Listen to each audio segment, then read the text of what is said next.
Bienvenue sur la chaîne Immorenta, la chaîne où on te parle d'investissement immobilier. Et aujourd'hui le sujet du jour c'est quoi? C'est la mise en place de la TVA sur la location courte durée. Donc ça c'est arrivé pendant les JO et ça fait très mal. Donc on va regarder ça en détail. Donc on va regarder les taux, on va regarder comment ça s'applique, on va faire un exemple chiffré et puis surtout réflexion sur le marché, comment il va se déplacer parce qu'il va y avoir vraiment du déplacement de richesse, donc d'accaparement, et on va regarder en plus les évolutions possibles du marché.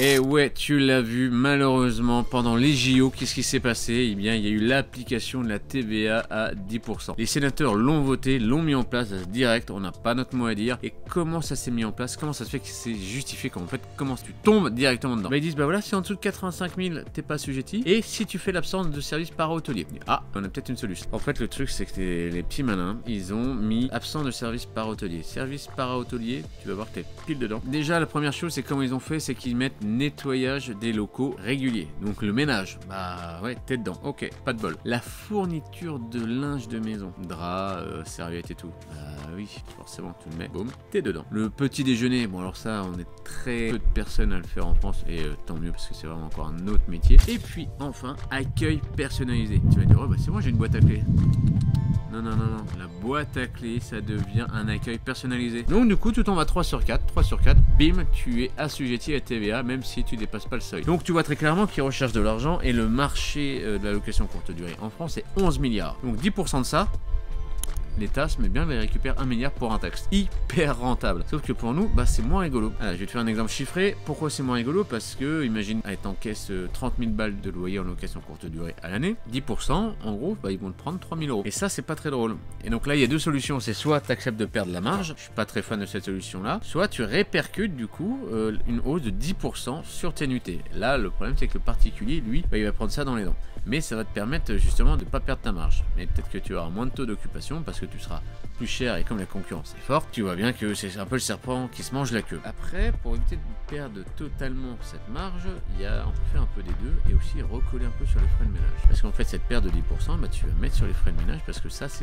rentre pas dans l'assiette. Donc ça, tu peux esquiver comme ça. C'est une solution, c'est une dérivation qui s'offre à nous. Donc utilisons-la, j'ai envie de vous dire, et puis voilà. Donc ma réflexion sur le sujet, je pense que tu l'as aussi, c'est que tout le monde, la location courte durée, tu vas voir, tout le monde va galérer encore plus. Disons que pour ceux qui se démerdent mal, qui sont pas professionnalisés, on voit bien que la tendance ça va être à la professionnalisation et que celui qui agit comme un pro, pas de problème, il va fonctionner et il va gagner. D'ailleurs, si en aparté vous voulez vous professionnaliser là-dessus, n'hésitez pas à venir nous voir ou même vous suivez le lien sous la vidéo. Déjà vous avez une formation qui est offerte dessus et qui vous aurez peut-être aussi la possibilité de prendre rendez-vous à la fin de cette vidéo avec l'un de nous deux, avec soit moi, soit Jean, qui va justement permettre de faire un point sur ta situation et de voir en fait comment on peut t'accompagner pour toi aussi tu deviens un pro de l'immobilier. Tu verras que tu peux toi aussi le devenir avec vraiment les bonnes actions en place. Pour en revenir du coup à cette professionnalisation et à la perte aussi au transfert de richesse qu'il va y avoir là-dessus, parce qu'on voit bien que ça va être pour les hôtels quand même ce qu'ils vont récupérer. Moi ce que je vois, ce qui va être compliqué, c'est tous les petits studios qui sont un peu lambda, qui sont pas bien bossés, qui sont genre parce que tiens j'avais un appart qui traînait ou on va essayer de gagner un peu de sous. Et on avait des meubles Ikea et tout, on met des draps qu'on avait de chez nous ou au pire t'en achètes des neufs rapidement et tu mets ça en loc, tu fais ça un peu comme le gars du dimanche.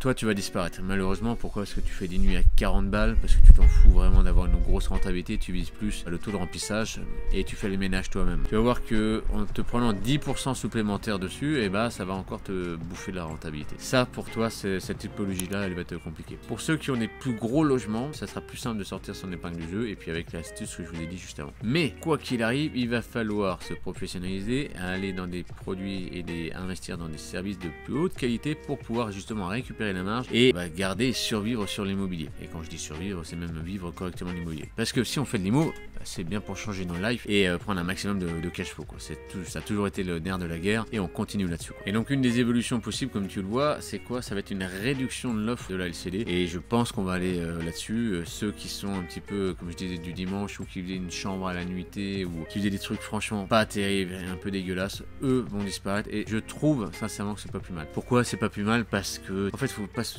foutre de la gueule des voyageurs. Les voyageurs, quand ils viennent, ils veulent quand même de la qualité. Sinon, on retourne dans des hôtels. Moi, je pense sincèrement qu'on a un avantage comparatif de dingue par rapport aux hôtels, c'est qu'on offre quand même une surface qui est beaucoup plus grande. Quand tu as pour le même prix une chambre de 12 mètres carrés dans un hôtel et que tu trouves un 30-35 mètres carrés, ne serait-ce que ça, dans la même ville au même prix, ah ouais, c'est banco, t'y vas. Et bien souvent, c'est plus grand. T'as des apparts de 50 mètres carrés, 60 mètres carrés. Donc voilà, pour moi, ça va tendre sur ça. On va baisser les petites surfaces, clairement, parce qu'elles seront plus rentables. Et puis, in fine, les prix vont quand même augmenter. Parce que pour ceux qui n'ont pas le choix, parce qu'ils ont des échéances de prêt, ils ont des charges et tout, eux vont augmenter leur prix. Et à la fin, celui qui va perdre, c'est le particulier. Donc ça va être notre client. Et ça, c'est ça qui est vraiment dommageable. Pour ça, je vous invite aussi d'ailleurs à faire vos propres sites internet pour que les gens repassent par chez vous pour pouvoir louer. Vous pouvez toujours du coup enlever la commission des plateformes s'ils viennent directement chez vous, donc Airbnb, Booking. Et là, vous regagnez de la marge et en même temps, c'est un win-win pour votre client particulier. Ça peut être une très bonne solution aussi pour vous. Voilà les amis pour ce qui est l'impact de la TVA sur nos finances, sur notre cash flow. Et il faut toujours se défendre, donc réfléchir pour ça. Et d'ailleurs, si vous voulez aller encore plus loin, je vous rappelle, il y a le lien formation offert juste en dessous. Vous cliquez dessus,